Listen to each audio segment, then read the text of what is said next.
Hey, we're actually matching. I know. Oh, that's funny. Should I like damn glasses? Clink.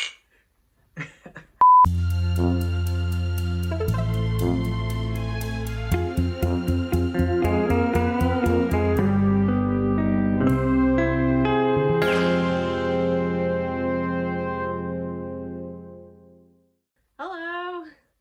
What's up? Welcome to Ladies Who Bond, the end of the year edition. Cheers. Cheers. Happy New Year. Happy New Year's. Oh man. So I've got Chris over here, and we are going to recap on some cool stuff, I guess. What a year it's been. Oh my goodness. So many things have happened. I felt like since January 1st, everything and anything Bond just hit the ground running. We've just been a part of it. It's been a blast. Yeah. So just kind of recapping, last year we actually hung out on Christmas Day, and today is no, we hung out on New Year's. It was New Year's. So we posted whenever the video was posted. It's pretty much close to almost 1 year. Yeah. So yeah, and this will go up. Yeah, it'll be up New Year's Day. Yeah. All right. I should totally start over. No. Keep going. Actually, keep going. That was pretty good. Okay. Pretty good.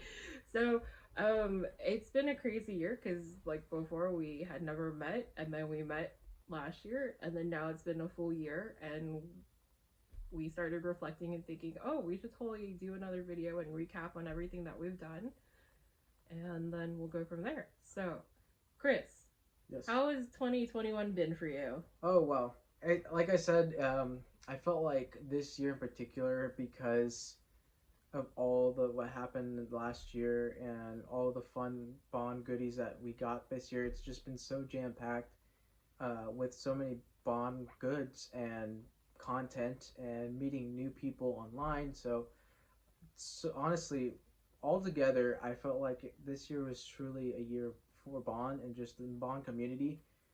One of the biggest. I feel like I've gotten the closest to so many people over this past year. I've made some new friends and hung out and did fun things online with friends that I've already known. I had a huge, wonderful, amazing birthday, which I'll get into a little bit later. But it was such a memorable year. But yeah, honestly, I could just say break it down to that. It was just full of community this year, I think. Yeah. I mean, so we did get a movie. Mm-hmm. How many times did you see the movie? Honest answer, six times. I couldn't do 007. I tried to, but a time there was just we needed more time. We just needed more time. Yeah. But yeah, no, 6 times. But each one, honestly, for me, I know there's some people out there that all they needed was one time to see it. For me, I don't know. Just the fact that we don't know when we're getting a new Bond movie in the future and that whole theatrical experience. I mean, I loved it every single time. It's just to hear and be in an actual theater to watch Bond on the big screen. It was just, oh man, it was such a great experience each time. Which I guess I thought it was so good I had to go 6 times. So yeah, how many times did you see it? I saw it four times, and I saw it on IMAX twice, and then I saw it once on Dolby Digital because that's was the recommended way of watching it. And then I got curious and watched it in 4DX. So if anyone has any questions about a 4DX experience, hit me up. It is called James Bond: The Ride. Wow. Yeah. It was a lot of fun though. So just don't. I heard not to drink too much or eat too much beforehand, or else you'll. I don't know. I was eating popcorn. Okay, so it wasn't too bad. It wasn't too bad. You weren't gonna throw up in the back of the DB5. No, I don't think so. No, okay, it wasn't too crazy. Well, I actually have a question for you. Out of all of the 4 times, and you can ask me the same question back. What was the greatest experience of viewing it at a theatrical level? Out of those 4 times. So I think out of the 4 times, the first time was actually really good. Mm-hmm. Even though it was kind of weird, I think we can all agree that all of us left with a like of how that movie ended.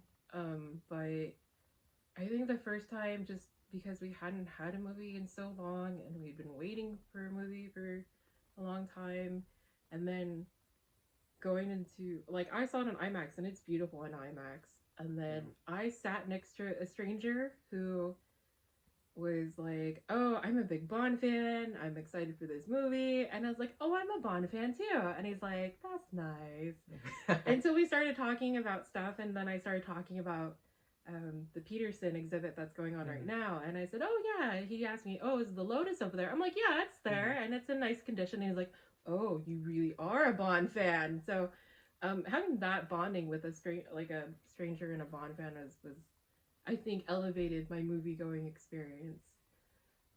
Yeah. How about you?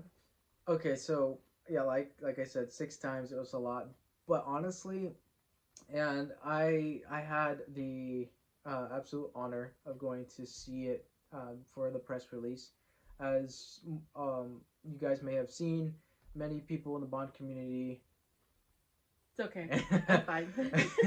got to go see it, and it was a fantastic moment for me because I never got that experience. You know, it was kind of on the down low. We had to go into a certain theater. We had to promise not to say anything right after, and we got a special message from Daniel Craig himself at the beginning. Oh, I didn't get that. Yeah, it was yeah. He came in and said hello. But no, it was great, and shout outs to everyone involved for getting that going. It was absolutely unforgettable moment for me. But as much fun as that was, I think the best viewing from like just a viewer standpoint had to be IMAX. Yeah. The IMAX, IMAX. watching it in IMAX, the sound, the color, everything about it was just so much fun. Um, Top that with in Sacramento, we have the old our IMAX theaters, and it used to be an old theater, so we had that really cool old '60s vibe when I got there, and it was really cool. Yes, I am the nerd to gather all my sticket stubs and frame them, so they're all framed up right now next to my No Time to Die poster. But I mean, again, that just goes to show that we really, I think, as a Bond community, really, and just as Bond fans in general, wanted a movie. No matter what opinions there were, I think we got a movie, and now we're just gonna soak it all in and enjoy what has to offer. I know you have been doing an amazing job highlighting the women's clothes and all of the women things on her channel. So if you guys want to find out more about that, be sure to look her up on Instagram and YouTube. But what are some of the most? I mean, for I guess there's a bunch of new things released when it came to Bond. But for the women, what is your favorite thing that has been released for kind of Bond and for women? That's a good question. Cause there's always room for more. I'll definitely say that. I think some of the biggest announcements is that new book that'll be coming out, or new. It's like a trilogy of books with Kim Sherwood. Is that her name? I believe so. Yeah. Yeah. So I think that's really cool that we're having a female writer write some Bond. Yeah. Bond related, Bond adjacent continuation novels. That's really exciting. Jenny Packham came out with a whole series of beautiful dresses that I cannot afford, but those are beautiful. Yeah. Those are the homage dresses, right? From the previous, like the older Sean Connery movies and some of the Roger Moore from all the Bond girls. Those are going to be, I bet, a hot item because they did a pretty good job, at least from the pictures. They look really accurate. They look amazing. I kind of want to go to Bloomingdale's and see if they have them just to see them, but I haven't had the chance. And then I think the only other thing is kind of Michael Kors did a second purse line. Like they came out with the 3 movie related purses, and then they came out with a capsule collection that's a little bit more affordable, and that was a nice surprise. Yeah. That they didn't really make a big deal out of it. It just happened. Yeah. It was very and one thing that I keep harping back on, I know a lot of people could agree, it's just the brands through this whole almost 2 years of waiting for a Bond movie. The brands were impacted by all this so much, and I'm sure you've heard people talk about having to scrap ideas because they had to postpone the movie.